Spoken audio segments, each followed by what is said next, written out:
Welcome, Greek U Nation, to episode number 178 of the Fraternity Foodie Podcast. I am your host, Mike Ayalon, CEO of Greek University. I'm a speaker and author of the book, From Letters to Leaders, Creating Impact on Your College Campus and Beyond. We call these episodes the Fraternity Foodie Podcast because there is nothing like great food to bring fraternity and sorority leaders together. Fun fact, I've spoken in 35 states, but our next guest has me beat with 40 states, and he's done international speaking opportunities. I mean, yeah, I've traveled to Bermuda, Jamaica, Canada, Israel, Europe, but not one paid speaking opportunity abroad. So call me, let's make that happen. Now, let's get to the real deal. Stan Pearson II. He is an award-winning bilingual speaker, motivational comedian, author, and consultant. His shows and presentations are entertaining, educational, interactive, and thought-provoking from start to finish. Stan has been consulting companies and speaking professionally for over a decade. His charisma, sense of humor, and ability to connect with his audiences help everybody settle in for a good time. Stan is for organizations and companies who are looking to create a long-lasting experience. Like I mentioned, he's spoken in over 40 states, and as well as Mexico, the British Virgin Islands, the US Virgin Islands, and Canada. He is great for any program, and he's so easy to work with in terms of planning and executing a successful event for your organization. So we're talking about student life, multicultural offices, orientation, Greek life conferences, and businesses. They all seek Stan's experience and expertise because he is most certainly your one-stop speaker shop. If you want a great experience and a great speaker or host for your event, quite simply, Stan is your man. Welcome, Stan, to the show. Yeah, great to be here. Thank you for having me. Appreciate you so much, Michael. This is going to be fun. Oh, this is going to be a lot of fun. We are going to have a blast. I'm just so glad that we had an opportunity to connect in person at a recent convention in Atlanta, because your energy is just off the charts and I'm here for it. You know what I'm saying? I am here and I am present. Thank you so much. Likewise, I heard great things about you. So to be able to meet you in person was awesome. Yeah, it was awesome. I mean, I just love it when like-minded people come together, just because magic happens in those kind of rooms. Now, I want to make sure that our listeners know more about you and your background. I know you decided on Missouri Western State University for your undergraduate experience. So I'm wondering, what made you choose Missouri Western State? No, it's interesting. I had not even heard of St. Joseph, Missouri before. I'm from right outside of Chicago, and just started receiving some mailing originally for, possibly academics, athletics, and music, because I was in the band in high school. And so I went there on a visit, and I was blown away. It was almost love at first sight. Who would have thought, St. Joseph, Missouri, it was way different than something I experienced, at home for the most part. But the program was amazing. The people were amazing. By the time I left, I was enrolled. It wasn't orientation, but by the time I left, it was like, oh snap, I'm a college student. My dad and I went for this kind of orientation weekend, had a blast, and just the system that they had was flawless. The people they had in place were flawless, and I was also able to audition and ended up with a music scholarship when I left as well, which cemented my relationship with Missouri Western State University. It was State College at the time. Yeah, so that's why I made it my home for 4.5 years and finished with a bachelor's in Spanish as a result. That's so interesting to me. That tells me two things. Number one, all those mailers that my son is getting, he's a junior in high school, those things actually work, right? So that's number one. And then number two, it also tells me that whatever college campus I take my son to for his first college visit, it's very likely he's going to fall in love with the first thing that he sees. Oh, I'm telling you, if they do what they're supposed to do, he's going to love the first one. Right. So I'm going to have to think very carefully about which campus I'm going to take him to first. Yes. That's great. And you also joined Alpha Phi Alpha Fraternity Incorporated. So I'm also wondering, what made you want to join that particular fraternity? I want to say the representation. Sometimes I think timing has so much to do with some of the choices that we make. Because honestly, I was one of those dudes where Greek life wasn't for me.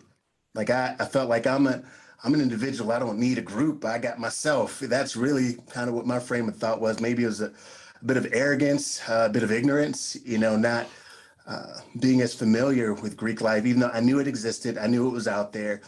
But the more I just started to pay attention, I had friends from NPC, from NPHC, from Interfraternal Council, there are just a host of different organizations and associations that I'd befriended. And I just started seeing, let's say, things that resonated with me more.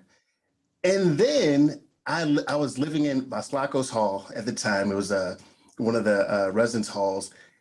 And on my floor, maybe were like 4 or 5 alphas that were on my floor. And everywhere I went, it's like they were everywhere I was trying to go. And it was like asking them more questions, talking to them. And then it just kind of happened that, let me dig deeper. But as I tell other folks, like, do your research, talk to everybody, go to everyone's events. Like you can do that stuff. And I highly recommend that. Yeah. And it was just the one that kind of spoke loudest to me. And I'm really glad with the decision I made. And plot twist, it doesn't stop you from being friends and connecting with and collaborating with other organizations. Because if you know and understand the missions correctly, that's what we're supposed to do. We just kind of made different choices, with the organizations. Yeah, some of the best men I know are alphas. I mean, we got a couple on our team too, Dr. Jason Meriwether and Edson O'Neill, just incredible human beings. And, I can't say enough good things about Alpha. And you're right. I hope that your words resonate with all the fraternity and sorority leaders who are listening right now, that they're going to reach out to other councils that maybe they don't ordinarily interact with, because you have to know who these people are. You have to learn to start appreciating all their cultures other than your own. And I think we need more of that in Greek life, more celebration of all the various councils that are out there and all the different cultures that are represented there, because it's just a beautiful thing. I mean, when you go to like these step shows, like whether it be at AFLV Central or wherever, I mean, literally the roof blows off like the top of the hotel. You know what I mean? Like, and if you don't know what that looks like, you're missing out. For real. And if you don't mind me saying, it's like, I think that's where conversation starts, because some people will, they'll ask like, so what drew you, or what was the first, and it like, maybe it was a party, an event, a step show that then spurred on more conversations like, oh, like I'm not just another pretty face, where you're talking about organization, people like, oh, there's substance. So I think, and sometimes folks are, let's say, ashamed to admit that, but that's the truth. And the other point to what you said, it's like, let's say if people can think from a business standpoint, once upon a time, in terms of my memory, when I would, let's say, watch a McDonald's commercial, I would only see McDonald's. But now you might see a McDonald's commercial and they refer to Burger King, or you might see a Coke commercial, they refer to Pepsi.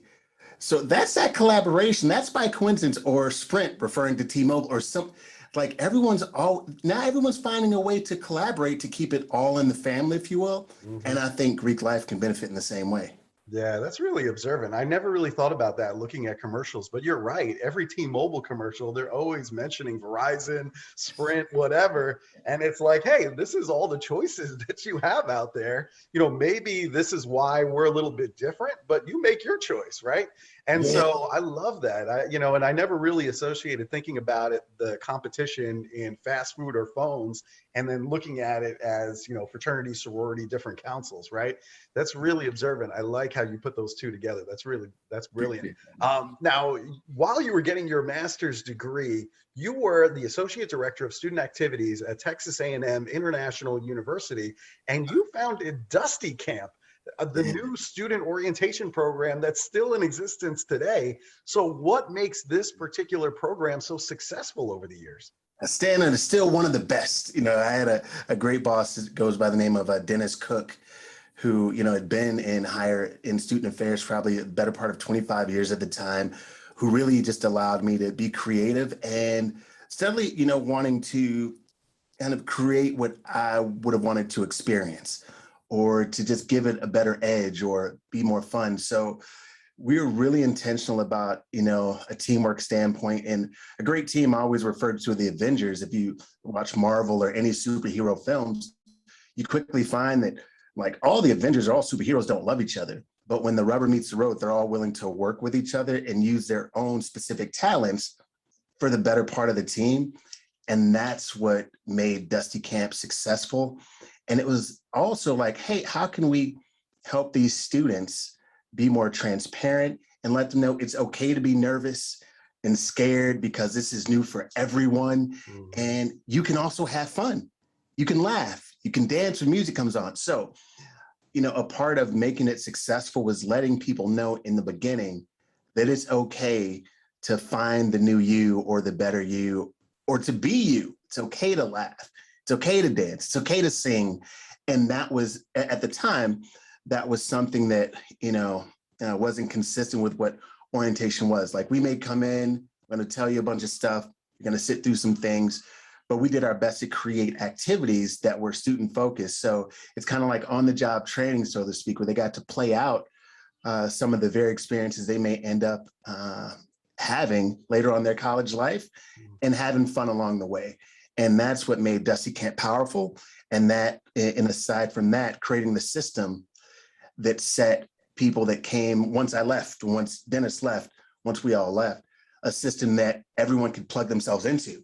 So we created a binder like A to B to Z on this is how it can look. If you want to remix it, this is how you can remix it, which allowed it to, I think, live on. So I always let folks know being a leader isn't just while you're there, it's the condition you leave, for the folks that, come after you, that is really a sign of great leadership, which I just try to keep that in mind. And hopefully it continues to get better. That's the hope. It continues to get better as a sign, and this is a sign of what we left. Yeah, that's brilliant. I mean, good for you for recognizing that love and belonging is so critical to retention of students. If you look at Maslow's hierarchy of needs, right? That piece is just really critical. I know it was for me, certainly, as well. And so I think about the way that you put it together. It's really smart because, every college student comes to college and they're wondering, number one, am I going to make friends here? Am I going to be excluded? And then there's a lot of college students that say to themselves, do I really belong here? Right. And so you answered all of that with Dusty Camp. And so I think you were just in tune, years ahead of, today, just in tune of what you needed to build in order to make sure that they stayed at Texas A&M International University. Yeah, I appreciate that. It's funny because some of the pictures from then, I can see students and where they are now because, staying connected over the years. But what you mentioned that, feel like people want to do two things ultimately in life. That's breathe and belong. And part of that is being loved. We mentioned that, love it. That's so important. And if we could all, again, it sounds whimsical, but the truth is if we can help, the more people we can help breathe and belong, the better off we'll be. Yeah. Like what it takes to make that happen. 100%. I mean, for me, that was the fraternity second semester freshman year. My first semester freshman year, I was miserable because I didn't feel love and belonging in a school with 30,000 students. I was lost. And so, I literally called my dad and I said, Dad, I need to just quit college and just start my career without a college degree. Luckily, he wasn't having any of this, right? He was like, no, I don't think so. My son is going to be a college graduate. I don't think so. And he said it in very colorful language that I won't use. Definitely. But thank goodness the fraternity came in and gave me that love and belonging. And that's why I'm a champion for fraternity and sorority life, because I know there are other students out there that need that love and belonging. Maybe they didn't have Dusty Camp, but it's important for them in terms of retention and staying to graduation, basically. Thank you for that. Yeah. It's and if I could one before, I always tell people, pay for your friends. Remember, they're coming into school. That was again something that, again, out of arrogance and ignorance, that I heard people say. I didn't know what they meant, but it was just from this negative ass. Who needs to pay for? And as I continue to go, I'm like, everyone does. And if you're smart, you'll do that. Because anywhere I've went, heck, I met my wife at a club. I had to pay. I paid for my friend to get in actually with me. You know what I'm saying? Like we paid to get in. Any conference, any association, any relationship I have that is worth something, I pay with my time or the money to be a part of. And I think people miss that. So I always say, again, to your point about, folks that are stepping in, it's like, let me give a little bit more so I can have more. It always sounds good, but when it's time, for people to put that time and those resources in, there's a little hesitance. But I agree with you. I'm glad they found you. Glad I got found too. Yeah, amen. Now, I can tell right away you're a very accomplished speaker. You're also a diversity consultant. I'm just wondering what made you want to share your message on stage? Why is public speaking the place for you? Thank you for that question. There's I smile a lot. I'm a happy person, and I think most people think, oh, everything was, always great.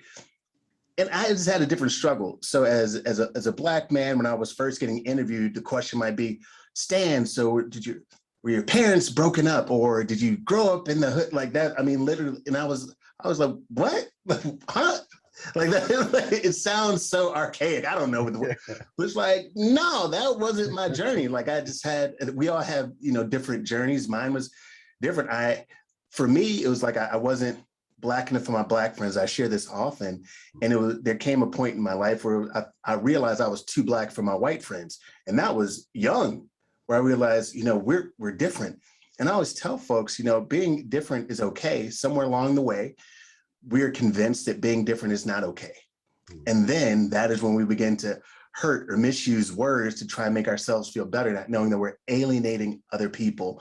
And obviously, as I learned Spanish, cuando aprendí español, it was like, are you not proud of where you're from? I was just really trying to be a better human being. Mm-hmm.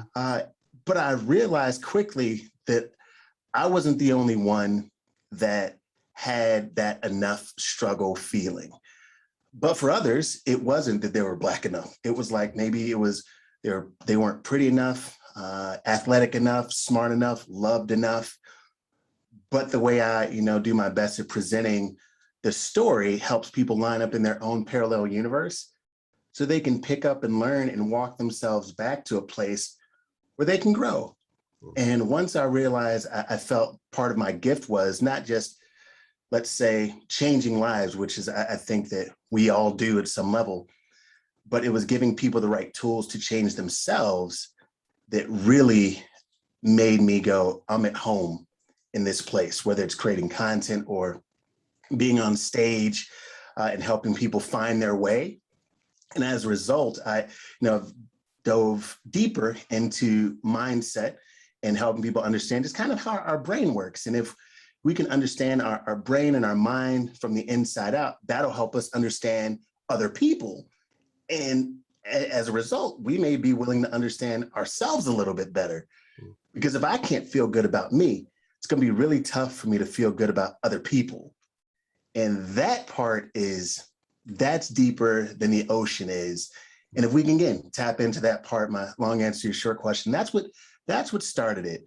Me being willing to be transparent and look in the mirror and go, what's my deal? Like, why am I angry sometimes when I shouldn't be? Like, why does that happen? Why do I lash out? Did I find myself being passive, very aggressive, which is not a trait to be proud of, but it's one that I was like, no, I could. And then people blow up, they explode. They don't know why. So once I realized that was me, okay. And just because I'm different, that doesn't mean there's something wrong with me. Mm-hmm. And everyone kind of feels that. And so I think if everyone can dig a little bit deeper, that'll help them tell their stories too. But that is what helped me begin my journey, especially, focusing on diversity and moving forward. I'm so glad that you're out there and you're sharing your message on stage. I think, some of the stuff you have to say is just absolutely incredible. And, going back to that interview where, people are just making assumptions about you because you're Black, that you must come from a broken home or whatever, that's people projecting, their own images of what being Black is onto you, which is ridiculous, You can sound like you want to sound, you can dress the way that you want to dress, and you are Black. That's it. You know what I mean? I appreciate that. What I mean? Like, don't tell me what you think I should be dressing like or talking like or looking like. Excuse me? I was born Black. I'm going to die Black. Like, don't tell me what you think I should be doing. 1 million%. And it's funny. I was during some of my talks, I just kind of share things that I heard when I was in elementary school and college. And does that still happen? Is that still said today? And in 2021, students are like, yeah, but let me reassure you that being Black is not something that you can do or something you can say. It is who you are. Right. That's it. That's it. Like That's whoever it. you are, it's so wild. But it's so just wild, man. I hear this stuff and I'm like, it's what are you inexplicable doing? in my mind. But here we are. Yeah, here we are. That's right. So let's talk about that a little bit more. I mean, what is diversity? Let our audience know. And how do you think that your audiences and other people can succeed if they have a better understanding of what diversity is? Yeah, I think for me, it's more of a verb. It's a living, breathing organism. Because obviously the word is just a Google away. There are tons of categories and subcategories and categories upon those categories that exist. Everyone says they don't like to be labeled, but it's easily done. It makes us feel safe and sometimes helps us belong. And that's kind of the trick. That's a slippery slope, because once we fall into this category and commit to it, that stops us from this living, breathing organism that forces us or helps us just to continually learn about change and the evolution of people, not just who we are, but how we think. And so to me, diversity is a willingness to continue to empathize and understand people who are different than you, while being able to recognize the difference in yourself.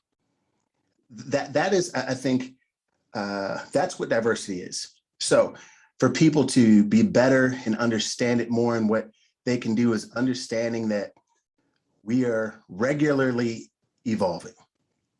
And if we be willing to, let's say, to break the habit of being ourselves, there's a book called Break the Habit of Being Yourself, How to Lose Your Mind and Create a New One by Dr. Joe Dispenza. And like that breaking the habit of being yourself part, that willingness to steadily evolve and understand and ask a follow-up question when having a conversation with someone, that allow us to learn a little bit more. If people did that more, that would just allow them to be better, more enlightened human beings. So it's something that I try to practice myself every day. It's a muscle, like the brain is a muscle. So even when I'm having difficult conversations, heck, even conversation that I would find myself not agreeing with someone or having an alternate thought process about it, it's like I found myself wanting to know more. I want to evolve. Everything that we do evolves. That someone is probably watching or listening on some kind of app or social, whatever it is, this is where they're going to catch this. That very thing will evolve. It's going to be updated. If you do not update your phone, your systems, they will run slower. They will break down. They will crash. Mm-hmm. So why would we think we'd be any different? And that's why change is really frustrating, because we're not updating our systems. We're not evolving. We're not updating. So that's what I would encourage people to do. And I always tell folks that learning is like doing yoga. It hurts at first, really bad. So much so that I don't do yoga all the time, but I need to. But I do know that the more you do it, the more you stretch, the stronger you become, inside and out. So I just try to do it more as a result. So folks, just do more. It'll allow you to be more. And the best part about having a conversation is asking a follow-up question, regardless of what the first statement is. If you can do that, you'll have great conversations and you'll be more interesting to people. And that really, it's a powerful tool for introverts too. Extroverts just like to talk anyway. But for people who would consider themselves introverts, which is tricky because introverts are only introverts around people they don't know most of the time. But if you're willing to ask that follow-up question, it just opens up the door to new possibilities and conversations. Great tips. Stan is dropping knowledge bombs all over the place. It was funny because years ago I went to visit a chapter. I'm not going to name the chapter because I love them dearly. But I walked into the room and they were 100% Latino, this chapter, right? And I'm the only white guy in the room. And they look at me and they're like pointing it out. They're like, Mike, look how diverse our chapter is. I'm like, you guys, you missed the lesson. You missed it. You missed it. So I appreciate what you do. I appreciate that you're explaining what diversity is, because I think there is a lot of misunderstanding around that concept and what it is and how it can benefit us if we truly understand it. 1,000,000%. So Black History Month is actually coming really soon. It's in February, and you know, it's really something that I think we should be talking about year round. It pains me when I see on social media the Black History Month like graphics and things like that, and I'm like, why is it only in February? Like, we can't celebrate this year round. So why is it important for us to know the achievements of the past in order to create greatness right now? No, thank you for mentioning that. And just thank you. That's all I can say, because you don't have to. And maybe that goes without saying, but that's just a truth. But a truth that we all need to understand, because even as Black people, we need to understand. I think I have a shirt that says Black History 365 or something. Yes. That we every day, and that you don't have to just, you can create history like today as you. Sometimes we refer to things that have happened, you know, in the recent past or 50 years ago, which is amazing. I think we should do that, but also not shy away from creating history ourselves, promoting that history so that the people living with you who know you know that, oh, I can create too. I can be a pioneer too. I can fail and get up and try again too. That's one aspect of understanding how powerful history can be.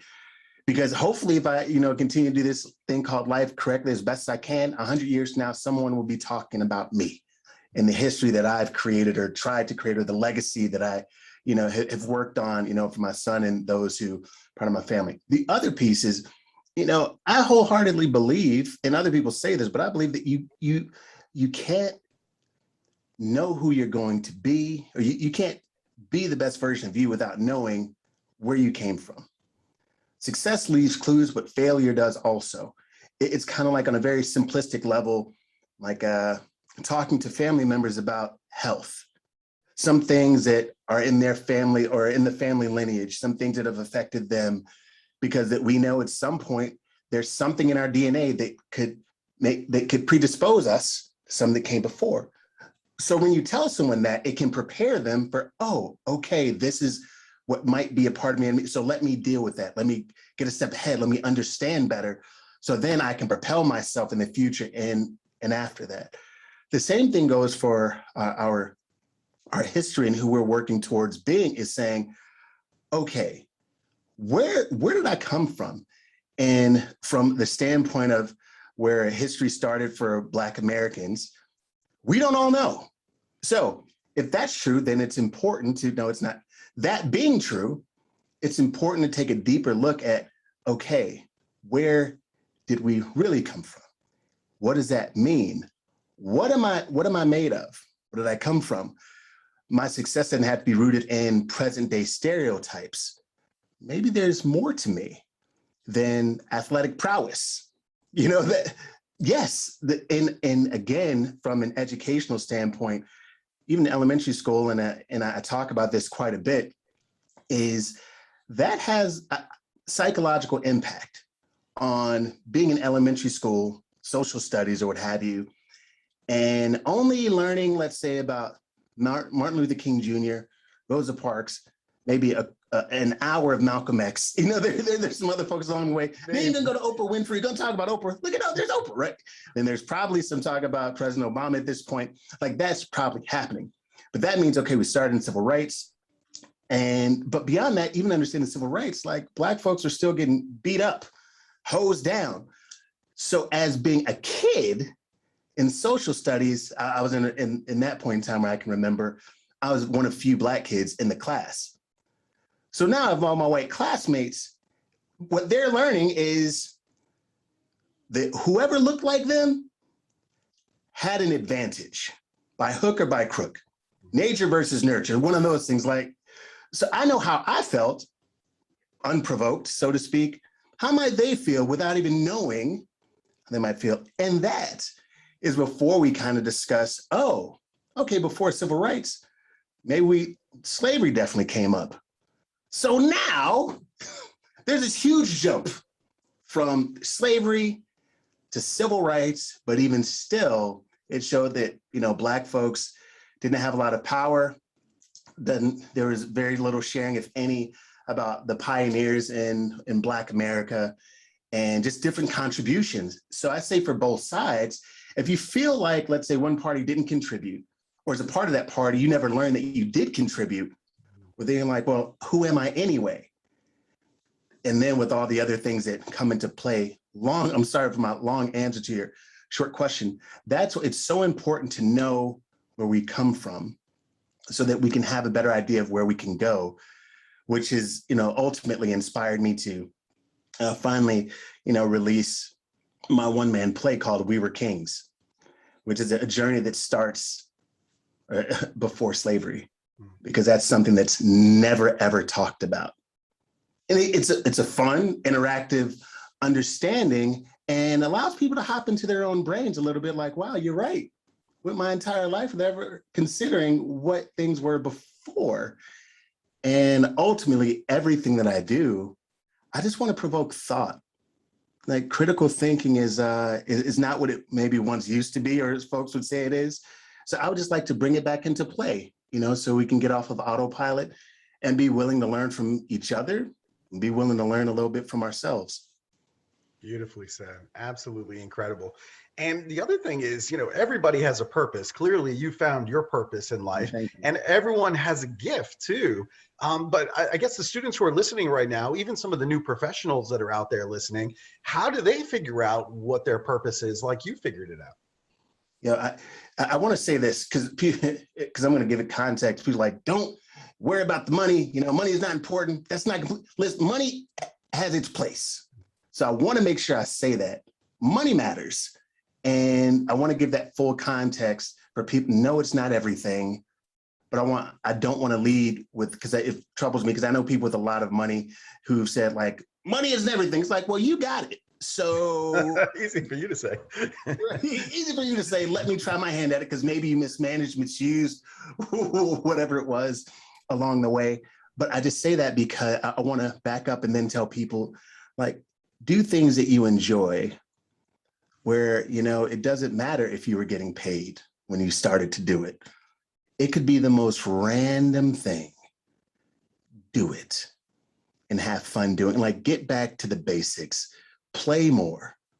Like when you were a kid, and for some of you all that didn't have a chance to have a childhood, which is unfair. And what you find about life quickly is that life isn't always fair. It's not. But if you can go, okay, if I never had a chance to have a childhood, what would you have wanted? Would you have played more then? Okay, let's play. Let's find the musical chairs. That's been one of the greatest events I've done in events while hosting, like musical chairs. Or if we're red, like old school games, like red, light, green, like kickball, play more. Like we can never be too cool to play. And you'll find that when you're playing, when you decide to be your own best friend and just spend more time with yourself, different things will begin to attract you, to resonate you, that make you feel a little bit more alive. And in those moments are your gift. And I just want to reiterate, there are folks out there getting paid to do a host of things that I would never thought people would get paid to do, but they do. Whether it's playing video games, whether it's, I think there was a woman making millions teaching people how to do Tai Chi with horses. I don't know, but these people are out there. Whatever. If you have a skill or a love for something and you're willing to commit to it outside of school, because you don't have to wait till you're an adult to do that. You don't have to wait till you're 10, 20 years into your profession to do that. You can just practice that love you have for something, and you get good enough at it, someone will pay you to do it, like literally. Or if you have the equipment, let's say, I like different hobbies. I like to DJ. I think it's fun to DJ. Mm-hmm. I've been paid to do, I'm not the best DJ. I saved up enough, got a gift from my mom, got some equipment. If you have the equipment, you could teach yourself. I've met people that have landscaping companies. They saved up, they bought a lawnmower. They just needed one lawnmower to kind of start. So do whatever it takes to start, and then figure it out as you go. And you realize the older you get, the more you realize we never really figure it out 100%, but you live more every day when you're willing to live more every day. I love it. Beautiful. Absolutely beautiful. Now, we have fans, we got people who follow us on social Hey. media and all of this other stuff. They look at what you and I do. They say, wow, these guys are up there on stage. They're commanding the audience. They've got them like right here. And they Yeah. look at that and they say, that looks great. That's really sexy. I want to do that. What they don't see is the struggle. They don't see the difficulties and the difficult situations that you and I have been in early on in our career. They don't see any of that, right? You and I know that it both happened to both of us, but they don't know that. So I guess my question is, difficult situations are going to happen. So For sure. how can people thrive during those difficult situations? Man, if you can't get your mind right, your money and nothing else will be right. Now, this is one of the hardest things you will do is get away from people that you should not be around. Young people, adults, beyond, we have to begin to be really intentional about who gets our time. Time is the one thing that we cannot get back. I say this literally and figuratively, that people around me have saved my life. Saved my life. I have to also conversely say it's possible that it almost cost me my life to be around the wrong people. Because then when you're around the wrong people, you can become the wrong person. And that's one of the things, is making sure, getting back to that breathing and belonging part that we discussed before, and that love we talked about before. If we get better at loving ourselves, spending time being quiet, meditating, taking walks or drives, just being chill, being willing to be quiet. I think that's part of what will help, because the motor's always going. So we have to do something to slow that down. And a part of that will help you build your confidence, build your self-esteem, and will help you want to be around better people. So seek those folks out, because tough times, they come. And in the moment, it feels like they're going to last forever. Right. They feel like they're never going to end. But just young folks especially, it may seem impossible, but there are a few things in life that we ourselves control. Something we control is who we are around. Mm-hmm. That you might, no, yes. As you get older, you control who you're around. On social media, you control what you engage. Like if you start seeing things that pop up that don't seem like it's you, you have to either unfollow something or not engage certain things, because we all understand how these algorithms work. I didn't know I learned that there's a divide and conquer algorithm that exists. I didn't know that. But now it makes sense where I'm not gonna comment, and then things pop up. So just being really intentional about controlling what you can control, and watch your life, your circumstances, and your opportunities shift as a result. I like that a lot. I think that all the people who are listening really need to think about the people that are surrounding them. Are they either adding or are they subtracting in your life, right? And if they're subtracting, just let them go. Let them go. And the other thing is, even guys like Stan and I who go out and we motivate audiences, even the motivators need motivators to motivate them.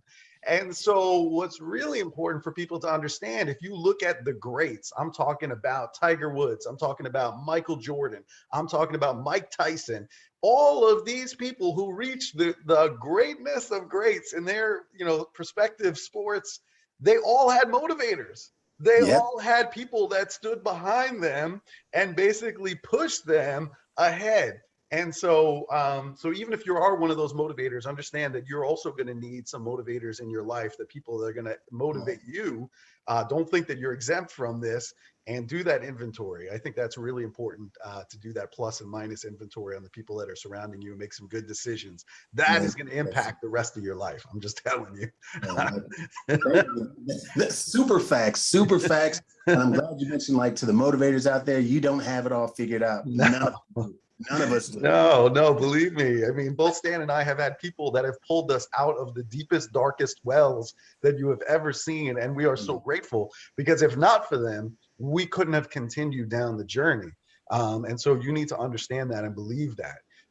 Anyway, so we can go on that all day. Now, you and Odell Bizel, you are now helping other speakers to get the training they need in order to consistently get onto stages, which I just love that you're giving back to other speakers that want to make it big. So tell us more about that training. What's that all about?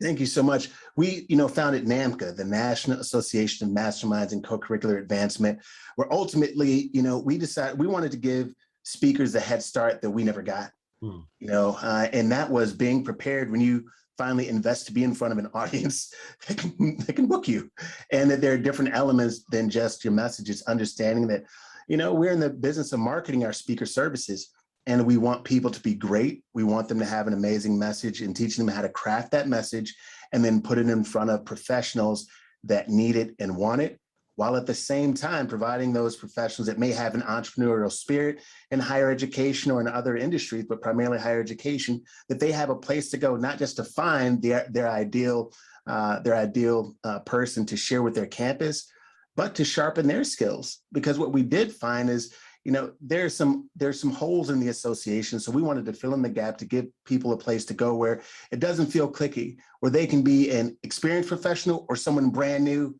and they still feel like they're at home, and they can connect with other folks that share like minds and that have a goal in just being a better them that's going to lead them to the promotions, the raises, or different career opportunities that they may have been looking for before. And, NAMCA is going on being 2 years old now. We're really excited. And it's, again, to the point earlier, it takes work, ups and downs, ebbs and flows. NAMCA was founded like right before the pandemic happened, So talk about shift and moving and being like, all right, there's a better way. So what I've found too is difficult times really force you to be more creative, to dig deeper. And that's why I don't say I love difficult times, but I appreciate them, because it's going to allow you to just find, better opportunities, better results. So man, Odell has just been, he's a great friend. He's a great person, husband, father, individual. And I couldn't be happier to create an association that gives back in the way that we do, especially in such a short period of time. So we're growing, and thank you for asking about it. Yeah, that's fantastic. Now, we do love good food here at Fraternity Foodie. So I'm wondering, what is your favorite restaurant to go to these days? Because I need to go now. Whatever you tell me, I'm getting in my car and I'm going to go check it out. Let me know. It'll be my treat. I'm going to name two places there in Atlanta. I'm in Atlanta. There's one that I recently went to called Alley's Steakhouse. Amazing. It's in Buckhead. It was really good. For the first time I had that I knew of officially, like it was like USDA grade, like apparently all these cows were vegan. And shout out to the vegans out there. This is no shade to y'all. And if you're vegan, I don't mean to offend, Michael. But I was told that these cows ate nothing but the best of weeds and greens. So, but it was amazing. It was really good. And sometimes when you eat healthier meat, it tastes different. It feels different. Anyway, so I really enjoyed that experience. Went there with my wife and a couple friends. It was awesome. And it's in Buckhead in Atlanta.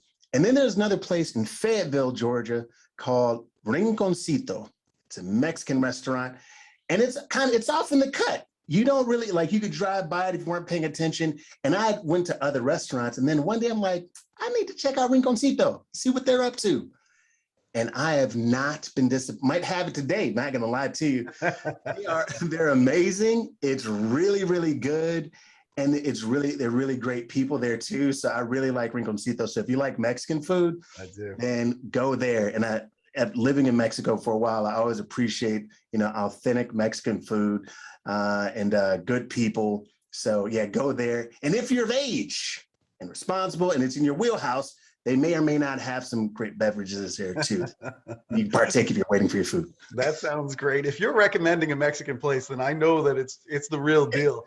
So I'm going to have to get in my car. It's only like a 4-hour drive for me from Nashville. So I'm going to get in my car and go check it out. Yeah, we'll meet up there for sure. I'll do that. Yeah, you bet. So this has been a lot of fun. All right, so if our listeners, if they want to book you to speak on their campus, or if other speakers want to connect with you for some additional training, because there's a lot of people out there that need the training that you and Odell are giving, what is the best way for them to connect with you? Awesome. Number one, if you want to book me to speak, you're brilliant. That's number one. To throw that out there, you're brilliant. That's number one. You work with Greek University or you're brilliant. I want to let you know that. But simply go to stanpearson.com. And that will let you into my world completely, even if you're looking for a speaking coach. That'd be amazing. And you can also go to namcaweb.com. So either Stan Pearson, Pearson, stanpearson.com, go to namcaweb.com. And there you'll just find a host of different tools and resources to get you into our world and how to get some free trainings that we offer, free resources to get you on the road to speaking if you're an aspiring speaker or someone thinking about it. My best advice is kind of like what I gave about Greek life and joining organizations. I want you to binge watch people who are crushing it in the area that you want to crush it. Do that. Then find out. Tell people, hey, you just met me. You may not believe everything I'm telling. Cool, I get it. We just met. So get to know me. Click around and do that for anyone, that you at some point are going to invest in while investing in yourself. Man, this has been a great interview. I know that our listeners are absolutely loving it. Please like it and share it with other students on campus, with other speakers that want to get on stage, because Stan is the man. There is no question about that in my mind. And also make sure, because you got the connection with Odell, he's kind of like a rock star right now. And so, just put in a good word and say, hey, Odell, you should probably go on Mike's podcast, the Fraternity Foodie podcast, because you guys would hit it off, So if you can put in a good word for me, I would appreciate that. I got you. He's tough to get a hold of sometimes, even for me. I know. He's all the way up here. Like, come on, come back down to earth. I'll definitely do that. I got you. I appreciate you. I appreciate it. This has been so much fun. And thank you to our listeners for listening to this interview. I hope you've enjoyed it. And we can't wait to see you on the next episode of the Fraternity Foodie Podcast. Thanks so much. And we'll see you next time.